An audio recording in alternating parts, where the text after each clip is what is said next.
কাতান শাড়ি মানে কাতান সিল্কের ভ্যারাইটি তোমরা অনেক দেখেওছো পরেওছো, কিন্তু এইরকম দেখেছো কি?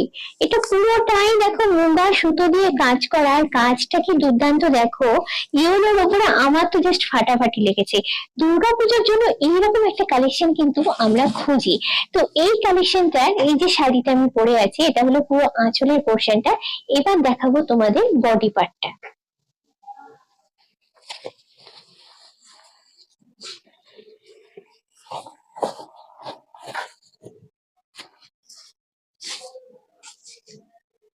এটা হলো বডি পার্টটা। বডি পার্টটাতে দেখো একটা করে বুটা পাবে তোমরা, দু ধরনের কালারের সুতো দিয়ে করা হয়েছে, পুরোটাই এগুলো হাতে বোনা। তো এইরকম কালেকশন কিন্তু আমরা সবাই একটা খোঁজ করি। এটার দাম পড়ছে অ্যারাউন্ড 11,900 টাকা। পেতে গেলে এটাকে আসতে হবে তোমাদের রেশম শিল্পী শিল্পান্নতে। আর একটা কথা, এটা যদি পুজোর মধ্যে নাও, দাম নিয়ে চিন্তা করতে হবে না, পেয়ে যাবে 20% ডিসকাউন্টে।